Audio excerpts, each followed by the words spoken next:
Hey guys, welcome back to the channel once again. Hope करती हूँ आप सब लोग एकदम अच्छे से होंगे, खुश होंगे, सेहतमंद होंगे। सबसे पहले आप सभी लोगों को होली की बहुत बहुत शुभकामनाएं। भगवान आपके सभी दुखों को इस होली पे हर लें और आपका जीवन खुशियों से भर दें। तो बस आज दिन है थर्सडे और यहाँ पर छोटी होली है। तो मैं जैसे जैसे इस दिन को सेलिब्रेट करूँगी आप लोगों के साथ शेयर करती रहूँगी। तो अगर मैं वेदर की बात करूँ तो वेडनेसडे नाइट से यहाँ पे स्नो पड़नी स्टार्ट हो गई थी, जैसा कि आपको ट्रीज़ पे दिख ही रहा होगा, इवन हाउसेस पर भी। और थर्सडे यानी कि छोटी होली की शाम तक यहाँ पे स्नो पड़ी थी, तो चारों तरफ स्नो ही स्नो ही हो गया था। इवन हम लोग टेम्पल भी नहीं जा पाए थे। जो छोटी होली है वो घर पर ही सेलिब्रेट करी थी। तो छोटी होली वाले दिन मैंने फास्ट रखा था। हम लोगों के यहाँ जो घर की लेडीज़ होती हैं वो फास्ट रखती हैं, मतलब पूरे दिन में बस एक बार ही खाती हैं, या तो लंच टाइम में या डिनर टाइम में। तो बस मैंने घर की सफाई कर दी है उठकर, और मैंने अपना शावर भी ले लिया है। छोटी होली वाले दिन हम लोगों के यहाँ पर पूड़ी, सब्जी, खीर, रायता इस तरीके का खाना बनता है। तो बस सबसे पहले मैं अपने लड्डू गोपाल जी को स्नान कराऊंगी, उसके बाद अपनी होली की थाली बनाऊंगी। क्योंकि होली का दिन है और बहुत अच्छा दिन है, तो एक छोटी सी स्पिरिचुअल बात मेरा शेयर करने का मन हो रहा है। तो भागवत में ना दो पंक्तियाँ आती हैं जो कि इस प्रकार हैं। भाव को भाव अनख आलसहु, नाम जपत मंगल दिस दसहु।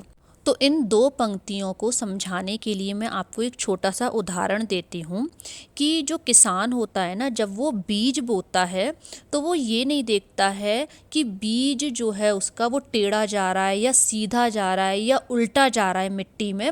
बस उसको बोने से मतलब होता है, चाहे बीज मिट्टी में टेढ़ा जाए या सीधा जाए या उल्टा जाए, उसको बीज बस बोने से मतलब है।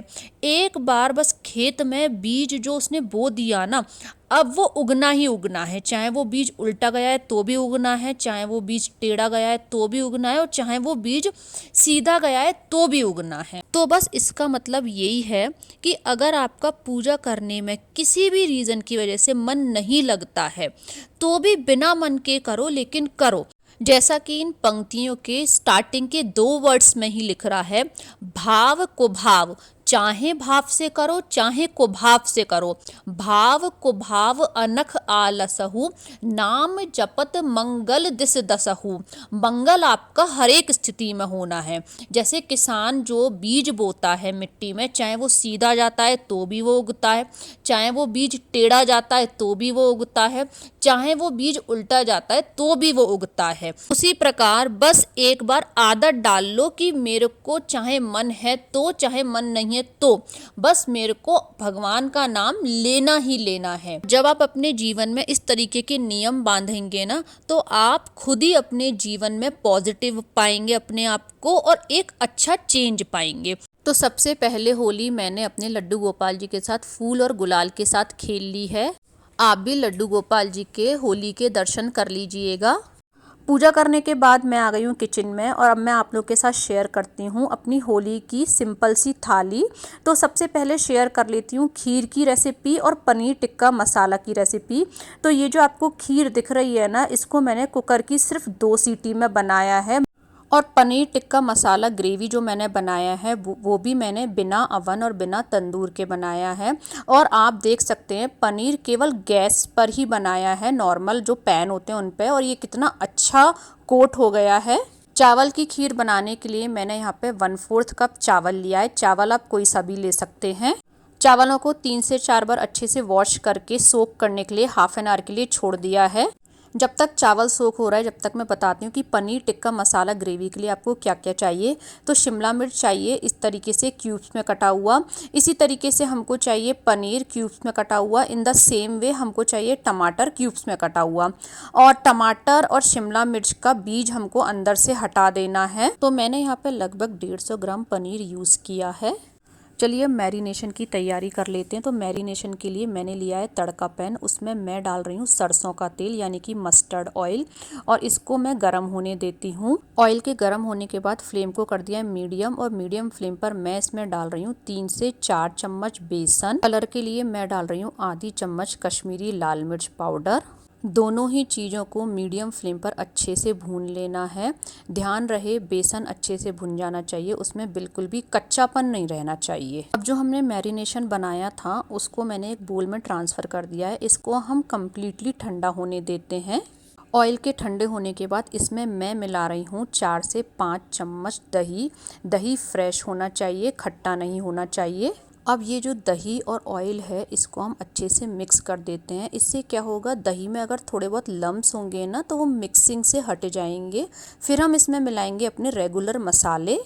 मसाले में मैं इसमें डाल रही हूँ स्वाद अनुसार सफ़ेद नमक, थोड़ा सा इसमें जाएगा काला नमक, उसी के साथ इसमें जाएगी थोड़ी सी हल्दी, हींग, लाल मिर्च पाउडर, सूखा धनिया पाउडर, जीरा पाउडर, गरम मसाला पाउडर और थोड़ा सा किचन किंग मसाला भी मैं इसमें डालूंगी।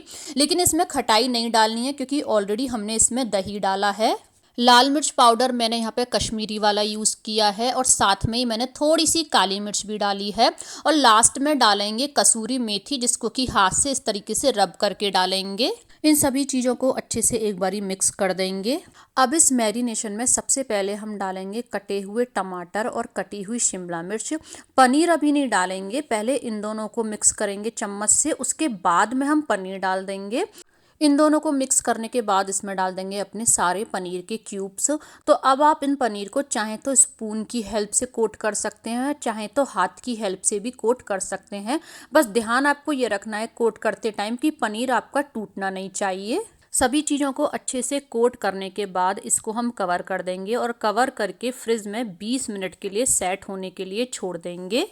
चलिए जब तक फ्रिज में सारी चीज़ें सेट हो रही हैं तब तक हम ग्रेवी बना लेते हैं। तो ग्रेवी बनाने के लिए मैंने एक पैन लिया है, उसमें डाला है थोड़ा सा पानी और इसमें मैं डाल दूंगी 2 मीडियम साइज के कटे हुए टमाटर। साथ में ही डाल रही हूँ थोड़े से कुछ खड़े मसाले, जैसे कि एक स्टार, एक छोटी सी स्टिक दालचीनी की, साथ में ही एक बड़ी इलायची, साथ में ही मैं डाल दे रही हूँ उसमें 1 से 2 तेज पत्ता, 4 से 5 हरी इलायची के दाने और साथ में 2-3 लौंग। अगर आपके पास काली मिर्च के साबुत दाने हो तो आप 3-4 वो भी डाल सकते हैं। कवर करके टमाटर को सॉफ्ट होने तक पका लेते हैं। आप चाहें तो इसमें 8-10 काजू भी डाल सकते हैं, लेकिन मैं इसमें क्रीम डालूंगी इसलिए मैं काजू नहीं डाल रही हूँ। टमाटर सॉफ्ट हो गए थे और ठंडे भी हो गए थे। बस अब इन सब चीज़ों को मिक्सर में डाल के इसकी प्योरी बना लेंगे, लेकिन पानी नहीं डालेंगे। पानी को हम सब्जी बनाने में या फिर आटा लगाने में यूज़ कर लेंगे। प्योरी बना के साइड में रख दी है और अब जो हमने मैरिनेशन किया था उसको मैंने फ्रिज में से निकाल लिया है। एक पैन लिया है, इसमें डाला है 2 चम्मच ऑयल, फ्लेम को कर रखा है मीडियम। अब हम एक एक करके हमारे जितने भी पनीर है ना उनको हम इसमें प्लेस करेंगे और नीचे से ब्राउनिश होने देंगे। और जब ये नीचे से ब्राउनिश हो जाएंगे फिर फ्लिप करके इनको दूसरी साइड से भी ब्राउनिश होने देंगे। पैन अगर हो सके तो आप नॉन स्टिक लेना। सभी पनीर मैंने पैन में डाल दिए थे और ये नीचे की साइड से ब्राउनिश भी हो गए हैं। एज यू कैन सी मैंने फ्लिप किया है तो ये कितने अच्छे से ब्राउन हुआ है। इसी तरीके से हम फ्लिप करके इनको दूसरी साइड से भी ब्राउनिश कर लेंगे।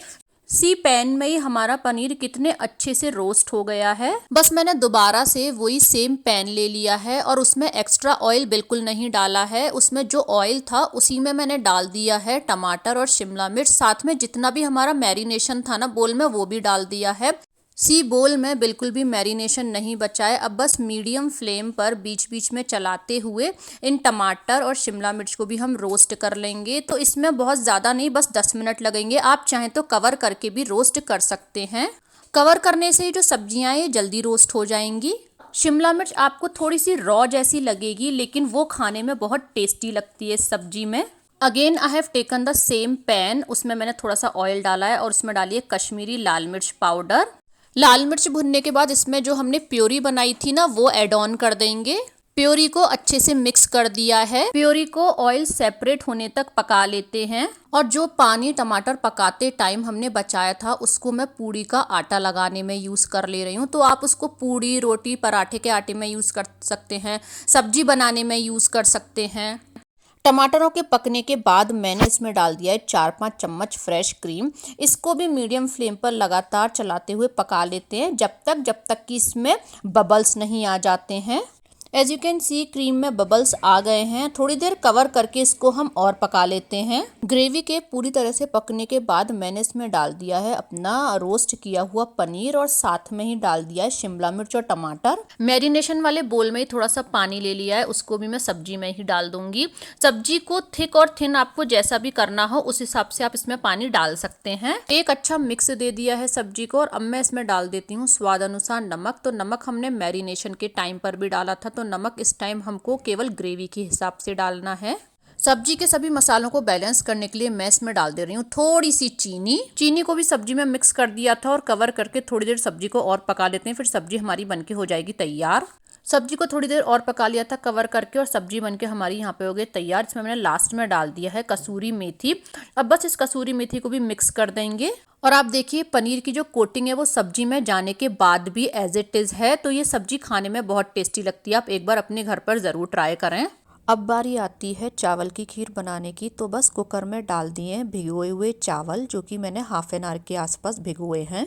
अब इन 1/4 कप भिगोए हुए चावल में मैं डाल दे रही हूँ 3 कप दूध। कुकर का लिड लगाकर मीडियम फ्लेम पर इसमें हम 2 विसिल लगा लेंगे। कुकर में 2 विसिल आ गई थी और कुकर को मैंने अपने आप ठंडा होने दिया था। और आप जब चावल चेक करेंगे ना तो कुकर की 2 विसिल में चावल एकदम अच्छे से पक जाएगा। तो ये जो कढ़ाई में हमारा चावलों को पकाने का कुकिंग टाइम होता है ना वो बहुत लंबा होता है, कुकर में बनाने से वो एकदम कम हो जाता है। लेकिन अभी चावल और दूध को जब हम गिरा रहे हैं तो वो अलग अलग गिर रहा है। तो अब इस खीर को हम मीडियम फ्लेम पर जब तक पकाएंगे जब तक कि चावल और दूध खीर जैसी कंसिस्टेंसी जैसा नहीं हो जाता है। या तो फ्रेंड्स जब तक खीर पक रही है जब तक दूसरे बर्नर पे मैं पूड़ियाँ भी सेक ले रही हूँ। अब मैं खीर में डाल दे रही हूँ महीन कटे हुए बादाम। आप चाहें तो अपनी पसंद के कोई से भी नट्स डाल सकते हैं। साथ में डाल दे रही हूँ थोड़ी सी फ्रेश क्रीम। आप एक बार इस तरीके से खीर बना के ज़रूर देखना। फ्रेश क्रीम डाल के खीर का जो स्वाद है ना वो बिल्कुल नेक्स्ट लेवल पे चला जाएगा। एकदम थिक और रबड़ी जैसी आपकी खीर बनेगी। नाउ जो हमने नट्स डाले थे और फ्रेश क्रीम डाली थी उसको भी हम मिक्स दे देते हैं। अब आप देखिए जब हम चावल और दूध को गिरा रहे हैं ना वो एक साथ गिर रहे हैं, यानी हमारी खीर जैसी कंसिस्टेंसी आ गई है। और बस लास्ट में डाल देंगे आधी कप चीनी। इसको भी 1-2 मिनट के लिए पका लेंगे मीडियम फ्लेम पर और फिर खीर बनके हमारी हो जाएगी तैयार। तो बस भोग की थाली मेरी यहाँ पर हो गई है तैयार और मैंने साथ में थोड़ा सा रायता भी बना लिया है। और जो मैंने कल परसों लवंग लतिका की वीडियो शेयर करी थी उसका भी मैं साथ में ही भोग लगा दे रही हूँ। और क्योंकि आज छोटी होली है तो हम अपना ये जो मंदिर वाला एरिया है इसको थोड़ा सा डेकोरेट कर रहे हैं ताकि थोड़ा होली जैसी फीलिंग आएगी। तो ये थाली आप बहुत जल्दी बना के तैयार कर सकते हैं क्योंकि खीर हमने बनाई है कुकर में। तो जितने आप धीरे धीरे करके सब्जी बनाएंगे उतने आपकी खीर रायता पूड़ी ये सब बन जाएंगी। और बस अब हम सब लोग मिलके यहाँ पे कर ले रहे हैं लंच। मेरे को आज एक बार ही खाना खाना है तो मैं डिनर ना करके लंच ही कर लूँगी। छोटी होली पर खाना हम लोगों के घर में एक बार ही खाया जाता है पूजा करके। बस अब जितना लेफ़्ट ओवर खाना है उसको उठा के रख दूंगी ताकि वो इवनिंग में काम आ जाएगा। आप देखिए कुकर में बनने के बाद भी ये खीर कितनी थिक बनी है। बस लंच करने के बाद थोड़ी देर वज्रासन में बैठी और थोड़ी एक मूवी देखी और अब बस किचन क्लीन अप कर दूंगी क्योंकि आज पूर्णिमा है तो शाम को हम लोग कथा भी करेंगे। तो बस किचन को पूरा क्लीन अप करके मैं पंजीरी और पंचामृत बनाऊंगी। बस पूजा की भी मैंने सारी तैयारी कर ली है। चतुर्थोध्याय समाप्त। बोलो सत्यनारायण भगवान की जय। तो मेरा पर्सनली ये मानना है चाहे बच्चों को कोई कथा समझ में आए या नहीं आए पर उनको इस तरीके की एक्टिविटीज़ में ज़रूर बिठाना चाहिए। लक्ष्मी रमना स्वामी जय लक्ष्मी रमना सत्य नारायण स्वामी सत्य नारायण स्वामी जन पातक हरना। एज यू कैन सी हमने अपना लिविंग रूम भी बलून से डेकोरेट किया था। एंड ये जो क्राफ्ट है ये यतका ने बनाई है। बस दोनों बच्चों को डिनर दे दिया है। हैप्पी होली। ऑल्दो भव के पास कुर्ता पजामा थे पहनने के लिए पर हमने उसका मिक्स मैच करके इस तरीके का उसका आउटफिट बनाया था। आज एक हमने शर्ट जीन्स और ऊपर से एक कोटी पहनाई थी और बहुत ही अच्छा आउटफिट लग रहा था ये। और बस बड़ी होली पे हम सब सोसाइटी वालों ने एक रेस्टोरेंट में हॉल बुक कर लिया था। वहाँ पे खाना हुआ, सिंगिंग हुई, डांसिंग हुई, फन हुआ, कलरिंग भी लगाई थोड़ी सी और बहुत अच्छा लगा। सो गाइज इस व्लॉग को मैं यहीं पे एंड करती हूँ। व्लॉग अच्छा लगा हो तो लाइक करें, फ्रेंड्स फैमिली के साथ जैसे ज़्यादा शेयर करें, चैनल को सब्सक्राइब करें and become a part of our family. Thank you.